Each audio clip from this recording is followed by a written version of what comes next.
Oke, bismillah. Assalamualaikum warahmatullahi wabarakatuh. Bismillahirrahmanirrahim. Alhamdulillahi rabbil alamin. Alhamdulillahi nahmaduhu wa nasta'inuhu wa nastaghfiruh wa na'udzu billahi min syururi anfusina wa min sayyiati a'malina. May yahdihillahu fala mudhillalah wa may yudlilhu fala hadiyalah. Asyhadu an la ilaha illallah wahdahu la syarikalah wa asyhadu anna Muhammadan abduhu wa rasuluh. Allahumma salli wa sallim wa barik ala habibina wa syafi'ina Sayyidina wa maulana Muhammadin wa ala alihi wa ashabihi wa ala kulli manittaba'a huda. Amma ba'du. Bismillah, kita bisa melanjutkan lagi ngaji filsafat kita setelah libur sekali minggu lalu. Yes, biasanya mahasiswa itu kan sekali-sekali kosong itu kan seneng harusnya. Iya, jadi enggak apa-apa ya. Minggu lalu saya harus ke Purwokerto. Kebetulan yang ngundang juga alumni ngaji filsafat juga. Pernah ikut 1, 2, 3 kali lah setahu saya. Terus minta saya ngomong di sana. Kebetulan dia dulu waktu ngaji dia S2, sekarang sudah jadi dosen Universitas Muhammadiyah Purwokerto. Ya, kebetulan ngasih jadwalnya Kamis pagi. Jadi tidak mungkin saya berangkatnya harus habis ngaji terus ke sana, kan nggak enak. Bisnya sudah habis. Jadi terpaksa harus sore-sore berangkat ke sana dan ngajinya kosong. Alhamdulillah bisa ambil nafas sebentar. Biar kalian nggak jenuh tiap Rebu dikasih filsafat. Sekali-sekali kontemplasilah ngajimu tiap malam Rebu itu dapat apa sih? Efisien nggak sih untuk hidupmu? Manfaatnya apa? Atau nanti kalau pulang dari sini, tutuplah semua catatanmu, tutuplah semua rekamanmu, tulislah seingatmu, sedapatmu dari ngaji ini kamu sudah dapat apa saja. Itu nanti akan lebih meningkatkan gairahmu ngaji, atau mungkin malah sudahlah nggak usah ngaji lagi. Tapi ya enggak apa-apa, yang penting kamu sadar ngaji itu bagus. Tapi kalau dilakukan dengan tidak sadar ya enggak ada nilainya. Baik nilai vertikal maupun nilai horizontal. Sama kayak sholat, sama kayak ibadah apapun, termasuk sholat gerhana, termasuk kalau kamu melakukannya tanpa ada kesadaran, pokoknya melu liyane sholat ya sholat, itu biasanya value-nya yang tidak ada. Dan Allah sebenarnya kan masuk butuh sholatmu, masuk butuh ibadahmu. Yang butuh kan kita. Karena yang butuh kita, maka value-nya harus jelas. Oke. Ada yang sholat gerhana tadi? Banyak ya, campur subuh biasanya. Nah, ya kan biasanya kamu subuhnya kan jam segitu. Jadi diingetin, kok iya kok baru bangun mas, ndak ini sholat gerhana kok subuhnya tadi sudah ya, padahal ya biasa ya ngono subuh. Oke, malam ini kita ngomong filsafat kebahagiaan. Dulu akhir tahun kita baru pengantarnya, sekarang kita masuk lebih detail lagi. Seperti janji saya 2 minggu yang lalu, untuk filsafat kebahagiaan saya ambil 1 dari Barat. Kita ambil mbahnya filsafat Barat, Plato. 1 dari Islam, tradisi falsafah, kita ambil Al-Farabi. Satu dari tradisi tasawuf kita ambil Ghazali, dan satu dari tradisi lokal kita ambil Ki Ageng Suryo Mentaram. Oke, semoga setelah kenal tokoh-tokoh ini kita bisa identifikasi. Karena hidup itu kan intinya kan ya bahagia apapun kondisinya. Jadi coba kita belajar dari tokoh-tokoh ini, Plato, Farabi yang nulis Tahsilus Sa'adah, atau Ghazali yang nulis Kimia Us-Sa'adah, atau Ki Ageng Suryo Mentaram. Oke, bismillah, kita awali ya. Di-on-kan lagi sekarang, yang kemarin libur 2 minggu. Jadi dinyalakan lagi sinyalnya, belajar filsafat lagi. Malam ini kita ketemu Plato. Ya, Plato itu beda sama plat AB, plat A, plat C. Di Indonesia tidak ada plat O. Plat O itu platnya Yunani mungkin. Ya, Plato ini ya kita kenalnya muridnya Sokrates, satu di antara filosof yang jadi fondasi semua pemikiran filsafat, baik filsafat barat maupun filsafat Islam. Jadi sesepuhnya filsafat itu kan Sokrates, Plato, dan Aristoteles. Ini 3 orang sesepuh yang hubungannya guru murid. Plato muridnya Sokrates, nanti Plato punya murid Aristoteles, Aristoteles punya murid Iskandar Zulkarnain. Ilmu warisannya Aristoteles dikembangkan Iskandar Zulkarnain, jadi tradisi filsafat Romawi yang namanya adalah Helenisme. Nanti Helenisme inilah yang diwarisi para filosof Muslim. Para filosof Muslim nanti yang menginspirasi Barat sehingga melahirkan Renaissance, modernisme sampai hari ini. Jadi silsilah ringkasnya begitu. Saya tidak ngomong Sokrates dulu. Nanti pada saatnya kita akan ada sesi khusus untuk para filosof Yunani. Mungkin kita bagi beberapa sesi karena banyak. Ada para filosof pra-Sokrates, ada filosof eranya Sokrates dan kawan-kawan sampai Aristoteles, dan filsafat lanjutannya namanya Helenisme. Nanti mungkin kita ambil fase-fase pada saatnya. Cuma malam ini kita pinjam dulu Plato untuk ngomong tentang kebahagiaan. Plato ini agak beda sama gurunya. Kalau Sokrates itu terkenal jelek wajahnya, dan dia ngaku sendiri kalau jelek. Ya, jarang loh orang ngaku saya jelek itu. Setiap orang merasa dirinya cakep. Ya, kalau nggak percaya carilah temenmu yang kamu anggap levelnya di bawahmu. Tetap dia tidak akan ngaku. Tidak lah, kamu kan mesti dia ngerti bagian dirinya yang dia anggap cakep.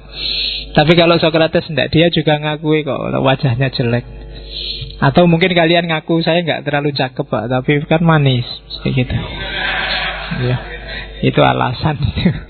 Iya, biasanya gitu. Tapi kalau Sokrates ngaku, cuma bagi Sokrates kan cakepnya wajah itu tidak penting, dan nanti diwarisi oleh Plato.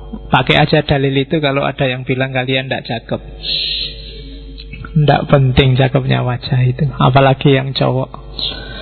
Oke, Plato beda kayak gurunya. Kalau Plato ganteng, gagah, cuma ya brewokan. Jadi kayak Sokrates juga brewokan. Orang Barat dulu kan kejantanan itu kan lambangnya memang punya jambang brewokan tebal. Jadi enggak hanya kelompok Salafi yang punya jenggot, filosof juga banyak yang punya jenggot. Jadi kalian jenggot itu bisa ikut sunahnya Nabi, bisa ikut sunahnya Sokrates dan Karl Marx. Jadi kalian enggak harus sangat kagum dengan jenggot, biasa aja. Banyak peradaban, banyak tradisi yang juga memanjangkan jenggot. Banyak tradisi yang pakai jubah. Jadi enggak harus wow Tapi juga tidak harus melecehkan apa merendahkan yang pakai jenggot dan pakai jubah, biasa aja. Jadi Plato ini gagah. Nama aslinya bukan Plato. Plato itu nama panggilan. Nama aslinya adalah Aristokles. Artinya yang terpilih. Dipanggil Plato, Plato dari bahasa Yunani, karena bahunya lebar. Jadi mungkin dia sering fitness apa-apa, jadi podok. Iya kan, saya tidak tahu fitness apa enggak, tapi karena bahunya lebar, terus dia dipanggil Plato. Dari keluarga bangsawan, kalau orang Indonesia menyebutnya darah biru. Saya tidak tahu ya, mungkin 1-2 mahasiswa adalah yang skripsi pakai kajian semiotik melacak kenapa kok disebut darah biru bangsawan itu. Kok enggak misalnya darah emas apa darah putih apa darah tinggi misalnya, kok disebut darah biru. Itu kan darah tinggi maksudnya kastanya tinggi, jadi disebut darah tinggi. Darah tinggi kok malah jadi penyakit. Itu sebenarnya bisa kalian kaji pakai semiotika atau pakai strukturalisme. Jadi Plato ini anaknya bangsawan, cuma dia ya mengalami pasang surutnya politik. Bahkan pernah jadi budak juga, ketangkep, dijadikan budak, tapi terus ditebus lagi oleh keluarganya. Terus ada 2 momen dalam hidupnya Plato yang monumental, yang merubah garis hidupnya. Yang pertama adalah pertemuannya dengan Sokrates. Ini guru favoritnya Plato. Jadi Sokrates nanti yang mengarahkan Plato jadi seorang filosof besar. Bahkan orang kenal ada tokoh yang namanya Sokrates itu dari tulisan-tulisannya Plato. Jadi Sokrates itu hidup karena buah tangannya Plato. Terus itu yang pertama, nggak perlu saya ceritakan, kalian sudah ngerti bagaimana dahsyatnya seorang Sokrates dan bagaimana Plato yang jadi muridnya. Yang kedua adalah peristiwa politik, kalahnya Athena oleh Sparta. Itu yang kemudian, itu kan transisi dari monarki terus jadi oligarki, awalnya demokrasi terus jadi oligarki, terus terakhir balik lagi ke demokrasi tapi yang tidak sempurna.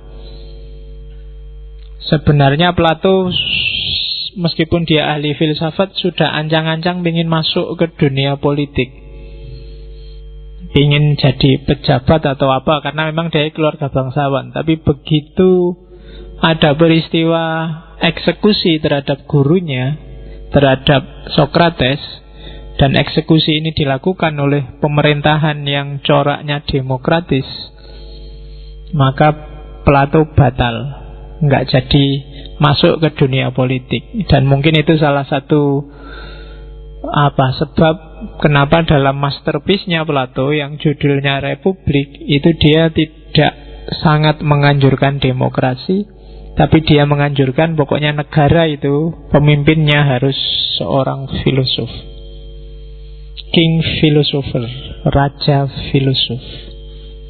Jadi makanya kalian ngaji filsafat berarti ngaji gimana caranya untuk jadi presiden. Karena kata Plato yang layak jadi raja, jadi presiden itu harus orang yang punya karakter filosof. Jangan yang punya karakter petani, pedagang, bahkan prajurit juga jangan. Carilah presiden yang filosof, maka negara akan beres.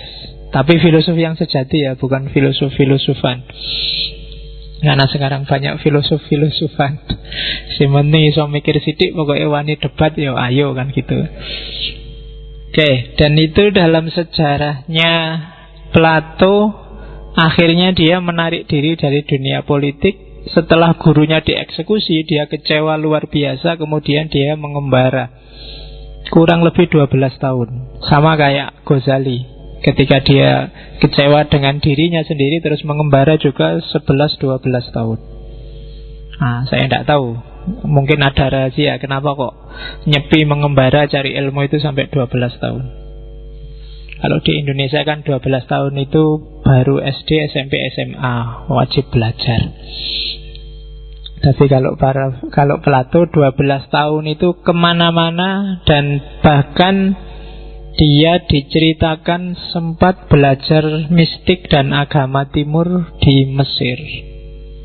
Maka pikiran-pikirannya sangat berbau. Kalau disambungkan sama agama itu sangat relevan, sangat nyambung. Beda sama Aristoteles. Kalau Aristoteles itu lebih relevan kalau disambungkan kelompok ilmuwan.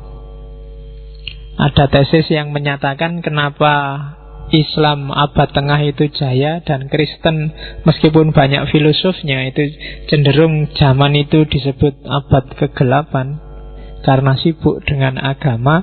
Ada yang bilang karena Islam zaman itu mewarisi Aristoteles, sementara para filosof Kristen abad tengah lebih banyak mewarisi gayanya Plato yang neoplatonik. Apa ya kayak gitu ya, kamu buktikan sendiri nanti jadi inskripsi apa tesis. Oke, jadi dia mengembara hampir 12 tahun. Terus sempat dijadiin penasehat raja. Jadi dia ini punya teman namanya Dion. Dion ini punya sepupu namanya Dionysus. Dionysus ini raja yang masih muda, keponakannya Dion. Nah, Dion ini manggil Plato, tolong ponakanku ini diajari biar dia jadi raja filosof yang sejati. Tapi ternyata setelah beberapa saat dilatih, malah Dionysius ini curiga sama Dion dan Plato. Akhirnya pamannya sendiri dipenjarakan dan Plato dihukum tahanan rumah. Dan kesempatan dihukum tahanan rumah sebenarnya nggak masalah, karena dengan itu Plato bisa ngajar lagi di akademinya. Yang paling terkenal dari Plato yang monumental itu Akademia, universitas pertama dalam sejarah manusia. Akademia ini berlangsung lama sampai zaman Romawi, tapi kemudian ditutup, dibubarkan karena khawatir merusak iman Kristen zaman itu. Itu Akademia. Plato nggak nikah, jadi nggak punya anak. Akademia dilanjutkan oleh keponakannya. Jadi mungkin karena dia asik berfilsafat, sudah enjoy dengan filsafat dan ilmunya, jadi tidak tahu kalau ada yang lebih nikmat dari itu. Akhirnya nggak nikah. Atau jangan-jangan kalau dia nikah tidak sebesar itu pikiran-pikirannya.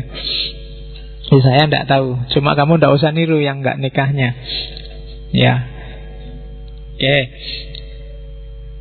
Oke, yang paling terkenal dari Plato adalah gagasannya tentang idea.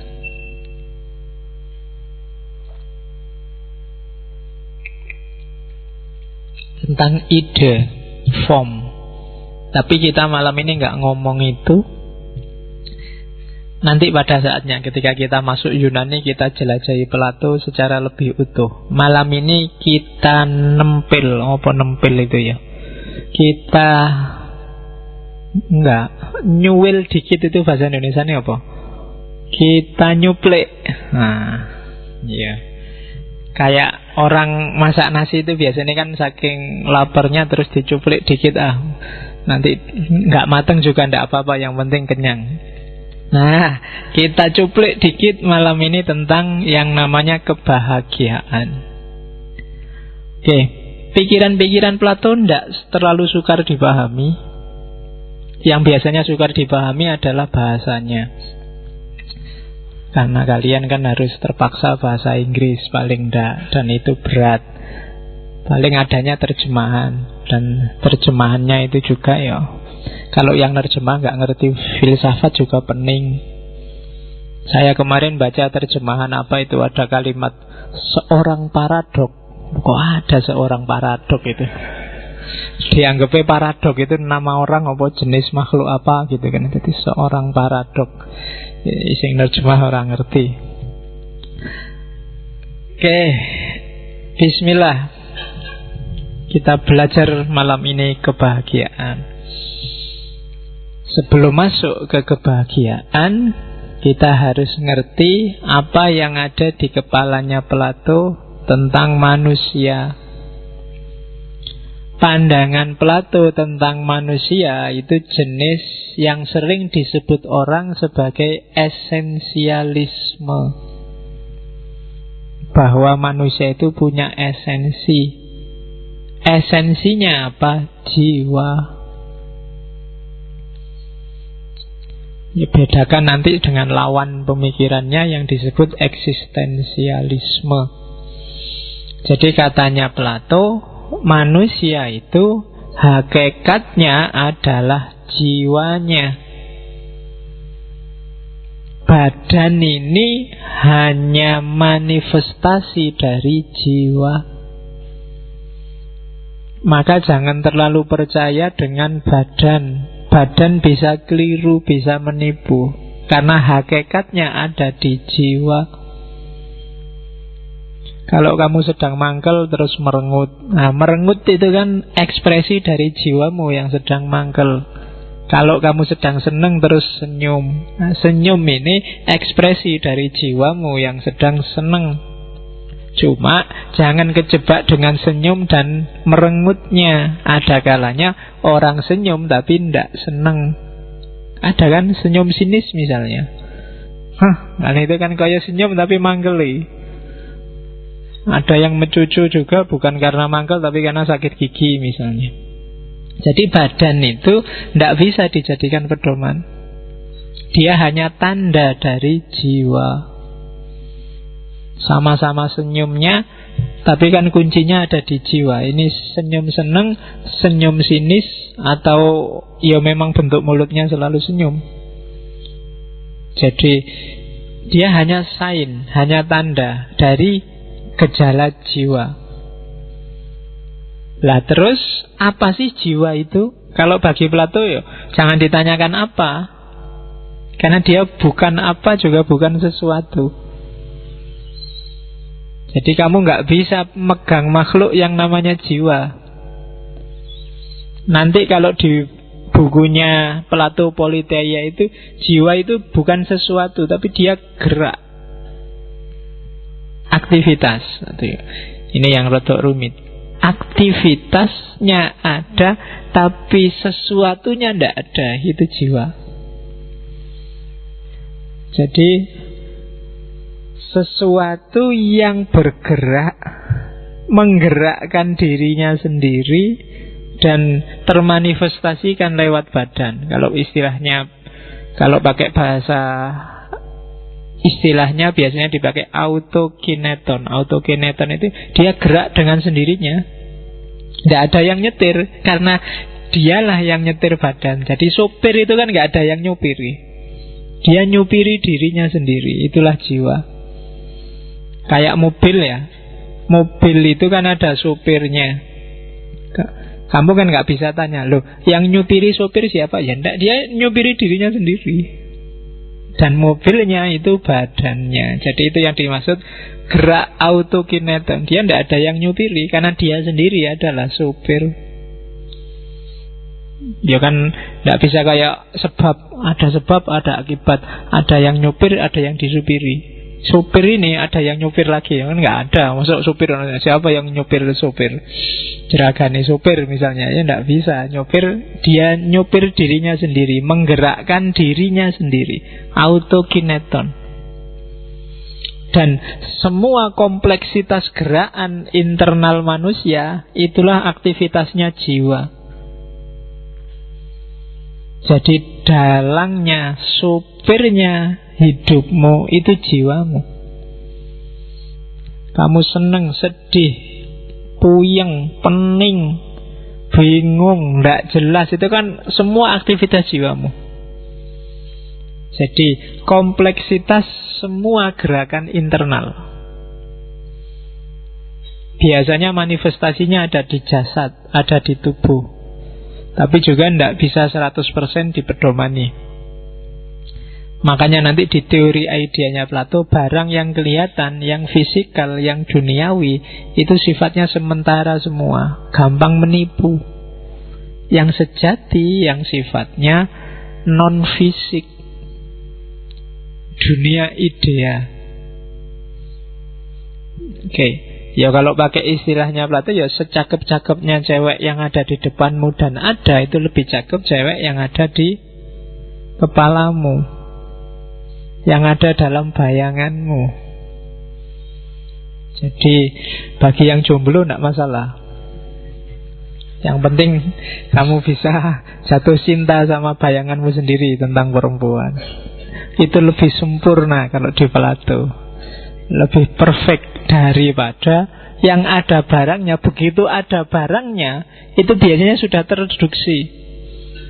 Mungkin bayanganmu cewek yang kulitnya putih, rambutnya panjang, hidungnya mancung, kan sempurna di kepalamu kan. Tapi begitu ada aslinya, geser-geser dikit kan bagi kamu tidak apa-apa lah kan gitu. Padahal kan lebih sempurna di sini daripada aslinya.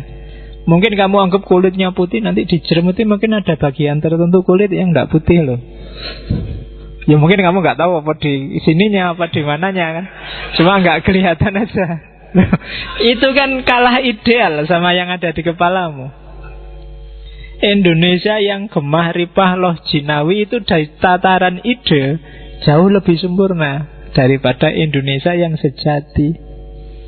Islam yang rahmatan lil alamin itu kalau konsep ide dan gagasannya jauh lebih sempurna daripada Islam rahmatan lil alamin aslinya dalam prakteknya.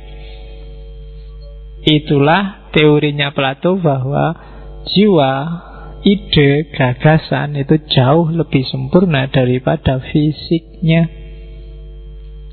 Oke. Jadi yang pertama itu, jadi aktivitas internal yang kadang termanifestasikan dalam tubuh, tapi kadang juga tetap internal, kadang melulu internal. Maksudnya yo cuma di dalam aja. Ya kayak kalian punya konsep istri ideal, pacar ideal, tapi ra entuk-entuk. Nah itu aktivitasnya jiwa sebenarnya. Kamu jatuh cinta sama bayanganmu sendiri. Nah itu jiwa. Jadi dirimu itu selain yang kelihatan ini, jangan salah, ada yang lebih hakiki, lebih sejati, yang ada di dalam. Itu yang dikejar habis-habisan oleh para filosof lama, termasuk para sufi. Diteorikan dengan sangat jelimet. Itu bagian dalam dirimu. Oke. Nah, kita kapan-kapan kita perpanjang lagi tentang jiwa. Kita agak belok dikit ke ranah yang mengarah ke kebahagiaan. Katanya Plato, jiwa itu ada 3 unsurnya dan diwarnai oleh 1 unsur. Sebenarnya 4. Cuma unsur yang keempat itu unsur yang ada di semuanya. Jadi ada epitumia, ada tumos, ada logostikon, dan yang terakhir biasanya eros. Cuma eros ini ada di epitumia, ada di tumos, ada di logostikon, ada di 3-3-nya. Jadi jiwa itu unsurnya 3 katanya. Dan di Politeia, di bukunya Plato itu dia menyebut gambarannya jiwa itu kayak kereta. Kereta kuda bersayap yang dikendalikan oleh seorang sais, tukang. Jadi andong yang nyetir kereta kuda yang bersayap, kudanya 2, 1 kuda putih, 1 kuda hitam. Itu gambarannya Plato. Mungkin bayanganmu kayak buruk lah itu, Nabi Muhammad ada kuda ada sayapnya, tapi maksudnya bukan itu. Jadi jiwa kita itu ada kuda putih, ada kuda hitam, ada saisnya, dan kudanya ini ada sayapnya. Ini simbolisme jiwanya manusia. Kuda hitam itu simbol dari namanya epitumia. Epitumia itu lambang nafsu-nafsu manusia yang rendah. Nanti kita pelajari lebih detail. Ada kuda putih. Kalau kuda putih itu lambang dari hasrat, ambisi, harga diri, tumos. Terus saisnya, yang mengendarai, yang mengarahkan itu logostikon, akalnya, rasionya. Dan sayapnya itu simbol dari eros. Eros itu cinta. Jadi nafsu rendah, nafsu tengah, dan rasio yang semuanya diwarnai oleh eros. Kereta kuda ini harusnya mengarah ke atas. Kenapa harusnya mengarah ke atas? Itulah alasannya dia dikasih sayap. Makanya saya tidak tahu ya hubungannya apa sama para ulama muslim zaman dulu, waktu gambar buruk itu sama kuda yang dikasih sayap. Kalau di kelas sering saya contohkan, itulah contoh bahwa agama itu sebenarnya tidak cuma butuh akal, tidak cuma butuh wahyu, tapi juga butuh imajinasi. Kalau beragama tidak punya imajinasi, kalian akan sukar menangkap simbol-simbol agama, surga, neraka, mizan, hisab, termasuk buruk. Buruk itu kan imajinasi para ulama zaman dulu. Karena dia tunggangannya Nabi waktu Isra Mi'raj, kan terus para ulama kan pikirannya main. Tunggangan Nabi zaman itu kalau ndak kuda ya onta. Gak mungkin kan naik tiger apa ninja. Jadi ya kan zaman itu Arab abad ke-6. Cuma katanya dia dari Masjidil Haram ke Masjidil Aqsa. Wah berarti ya cepet dia semalam nyampe Masjidil Aqsa.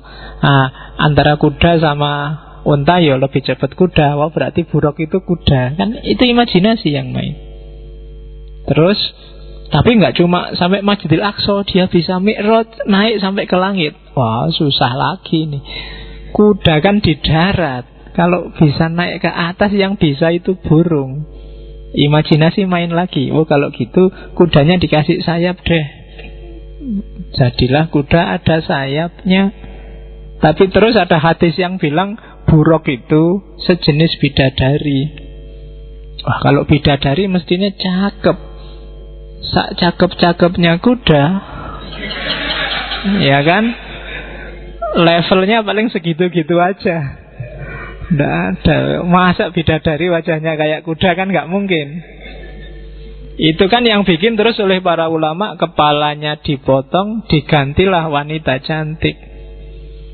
Makanya coba cari di kitab-kitab klasik itu, buruk mesti kuda, ada sayapnya, kepalanya wanita cantik. Itu daya imajinasi yang luar biasa. Kadang-kadang untuk menggambarkan bahwa ini dari surga, kepalanya dikasih mahkota. Karena bayangannya surga itu bangunannya kayak istana, jadi penghuninya pakai mahkota kayak di istana. Jadi itulah imajinasi. Dan dengan imajinasinya Plato menggambarkan kondisi jiwa. Jadi jiwa itu kayak kereta kuda yang punya sayap. Kenapa punya sayap? Karena dia geraknya harus vertikal. Jiwa itu geraknya harus naik. Dia harus selalu naik kelas menuju ke ranah dewa-dewa. Ya kalau bahasa Islam berarti jiwa itu coraknya harus ilahi, tidak boleh materi. Kalau jiwa terjebak di materi, dia tidak akan ketemu kesejatian dirinya sendiri. Maka dia harus naik ke atas. Cuma kadang-kadang kereta yang ada sayapnya yang harusnya naik ke atas ini tidak bisa naik, bulet aja di bawah. Kenapa? Koordinasinya nggak bagus antara sais, kuda, dan akhirnya sayapnya juga nggak kepake. Jadi tukang andongnya ndak canggih, harusnya kuda ini bisa terbang, akhirnya nggak terbang-terbang. Kamu sibuk dengan nafsu-nafsu yang rendah, dengan hasrat-hasrat di bawah, kamu lupa yang di atas. Akhirnya apa? Sayapnya nggak kepake, nggak ada gunanya punya sayap.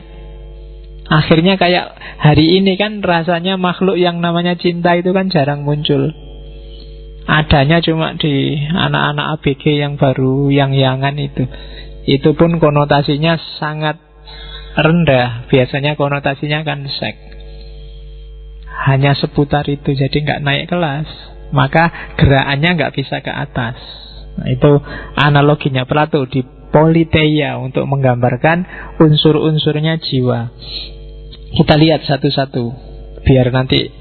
Dan orang yang bahagia itu nanti ringkesnya digambarkan kalau koordinasi antara kuda hitam, kuda putih dan size-nya bagus, maka semua fungsi jiwa akan optimal. Eros mewarnai di mana-mana, maka dia bisa naik ke atas, bisa ketemu kesejatian dirinya. Dia akan bahagia.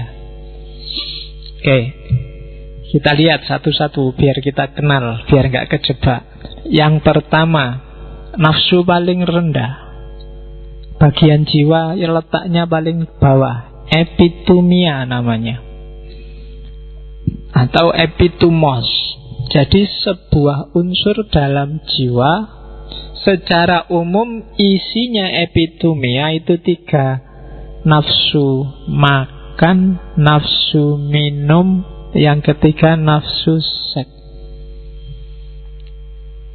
Ya termasuk urusan harta, kekayaan. Numpuk-numpuk harta itu kan sebenarnya ujungnya kan ke situ nanti, untuk memenuhi perut dan yang di bawah perut.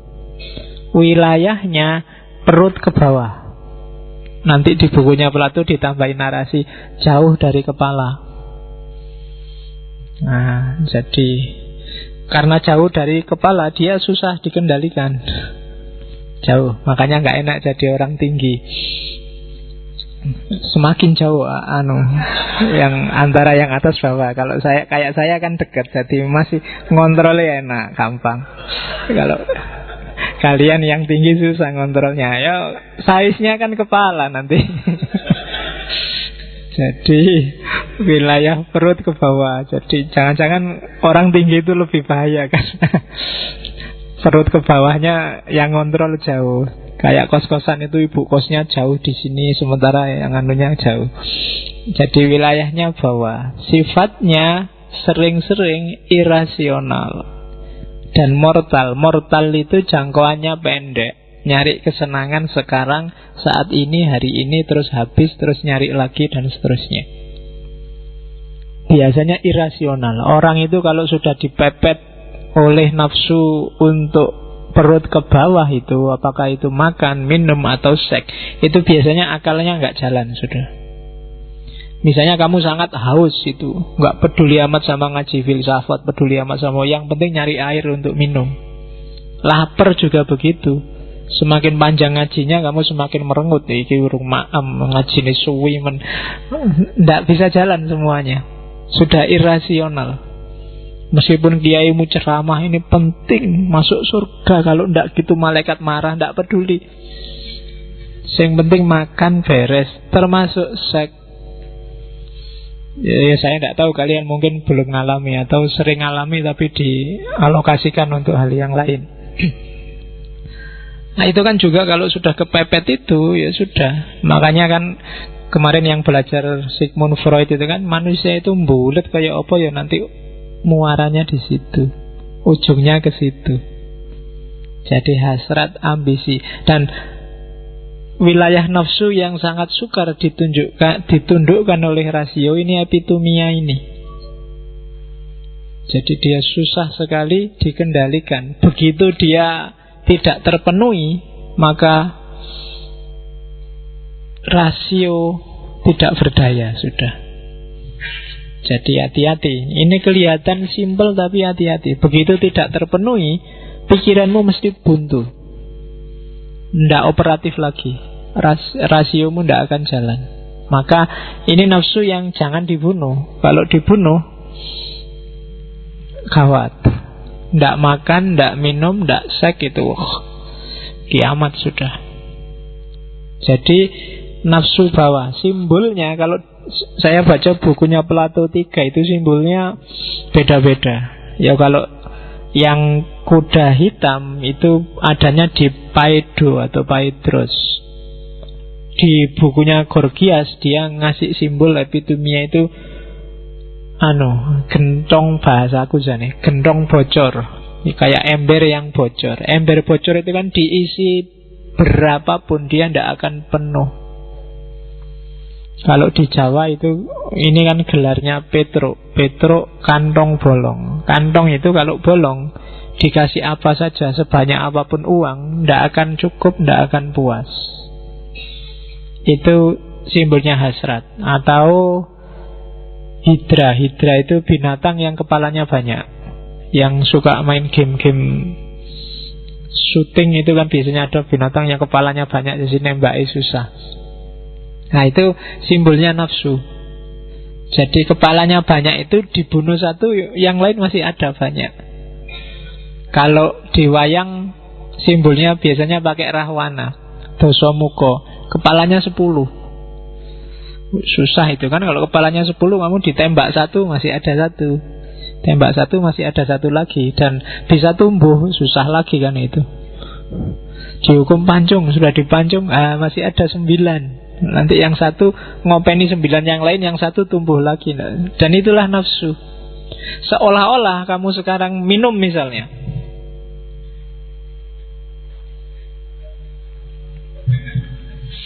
alhamdulillah, seolah-olah sudah alhamdulillah, tapi nanti ingin minum lagi. Itu nafsu. Jadi makan juga gitu kan, ingin makan, dan lapar lagi, makan lagi, tidak ada habisnya. Jadi kalau pikiranmu hanya seputar makan, minum, dan seks, waktumu habis, hidupmu tidak berkualitas. Makanya jangan sampai kamu punya moto hidup untuk makan atau hidup untuk seks. Eman-eman, hidupmu tidak berkualitas. Ini pokoknya kamu turuti aja. Kalau haus ya minum, kalau lapar ya makan, kalau pingin itu ya dilakoni kalau sudah kawin, kalau belum ya ke kamar mandi. Lu kenapa? Oh enggak. Lu maksudnya ke kamar mandi wudu sholat. Wah, anggap. Lah ya emangnya ngapain di kamar mandi? Iya. Oke. Jadi sudah, kalau sudah ya tidak usah dipikir. Itu barang yang insting kok, tidak usah dipikir dalam-dalam. Kamu nggak usah mikir, wah besok gimana ya kalau saya kawin, enaknya gaya apa. Tidak usah. Itu insting, wis iso, nggak usah khawatir. Ya, kamu tidak usah terlalu banyak. Kan kamu sekarang gaya kadang-kadang download. Kamu kok download film gitu-gitu, nyari referensi pak, biar nggak salah ya. Masuk nulis makalah kan butuh footnote pak. Nanti kalau nggak ada footnote-nya nggak dianggap valid. Nggak usah, itu insting. Jadi itu kantong bolong, itu gentong bocor. Jadi nggak usah dipikir. Jalani aja, penuhi sesuai batasnya. Jangan berlebihan. Nanti Plato punya rumus tentang itu. Tapi yang jelas ini nafsu paling rendah. Sumbernya apa sih nafsu itu? Orang sering menyebut nafsu ini nafsu badani, nafsu jasmania. Sebenarnya enggak. Badan itu hanya simbol dari jiwa. Seperti tadi, dia hanya tanda dari jiwa. Jadi sumbernya bukan badan, tetap jiwa. Hasratmu pengen makan terus menerus, minum terus menerus, seks terus menerus, itu ada di dalam, tidak di luar. Kalau yang di luar itu tergantung perintah yang di dalam kok. Meskipun kamu sama cewakep, kemudian dua-duanya nggak pakai baju, tapi kalau yang di dalam tidak merintah ke situ, ya nggak kejadian apa-apa. Tapi meskipun jajar sama orang yang pakai jilbab, pakai cadar, ditutup semua, tapi dalammu mengarah ke situ, ya tetap bergerak dalamnya. Loh ya kan? Jadi itu menunjukkan bahwa tubuhmu itu kamu yang nyetir sebenarnya. Kamu arahkan kemana, dia manut. Jadi sumbernya bukan badan tapi jiwa. Jadi kalau kamu, wah itu nafsu badannya, Pak, salah. Dia tidak berporos pada badan, tapi jiwamu bisa dikontrol. Kenapa sih kok orang menyebutnya nafsu badaniyah? Ya karena implikasinya badan. Orientasinya memang orientasi jasmania. Itu yang bikin kalau orang hanya bulet di wilayah ini, mikir di wilayah ini, fokus ke wilayah ini, ya dia jatuhnya pada jasmani. Dia ada di level ketubuhan. Dia jatuh ke ranah fisik saja. Oleh karena itu Plato menyarankan orang kayak sarannya Sufi. Kalau kamu ingin jadi filosof yang sejati, matilah atau sekaratlah. Itu terjemahnya kalau dari bukunya itu. Maksudnya apa? Sapihlah jiwamu dari badanmu. Jadi stand off from the body as far as he can. Itu dalam bait itu. Ambillah jarak dari nafsu rendah epitumia ini sejauh yang kamu mungkin. Ngambil jarak loh ya, bukan dibuang. Ambil jarak. Jangan terlalu dekat, apalagi hanya hidup di situ. Kalau enggak, kita enggak akan bisa hidup filosofis. Hidup kita ya hidup jasmaniah, materi. Enggak berkualitas. Levelnya kayak hewan. Hewan itu kan yang dikerjakan 3 itu. Makan, minum, sama main. Jadi, dan ganti-ganti lagi mainnya. Kalau hewan, kita juga kan kalau terbulet di situ kan akhirnya ya ganti-ganti. Entah ketahuan, entah tidak ketahuan. Jadi mikirnya ke situ terus, tidak pernah keluar dari itu. Antara makan, minum, seneng-seneng, baik seneng-seneng seks atau seneng-seneng yang lain. Nah itu silahkan kamu prosentase sendiri ya hidupmu. Atau sekali-sekali malam-malam kalau sempat tahajud, mikirlah seharian ini isi pikiranmu geraknya kemana saja. Kira-kira berapa persen untuk ngopeni insting, berapa persen untuk ngopeni seks, berapa persen untuk ngopeni belajar, ngopeni nyari pengetahuan. Mana yang lebih bikin kamu panik? Kuliah diajari dosennya nggak paham, atau makan yang kamu kehabisan uang? Oh itu mesti lebih bikin kamu panik. Kadang-kadang kamu punya uang itu loh, mikirnya dalam. Kira-kira makan di mana ya? Apakah makan di warung itu, apa warung ini? Mikirnya suwi. Padahal jawab soal ujian tidak selama itu. Ora iso ya wis dijawab gitu aja. Tapi mangan itu loh, mikirnya suwi. Itu berarti apa? Ya kamu ngasih alokasi pikiranmu untuk hal-hal yang tidak penting, yang tidak harus sedalam itu. Nah itu epitumia namanya. Level paling rendah, urusan perut dan bawah perut. Oke. Di atas epitumia ada wilayah namanya tumos.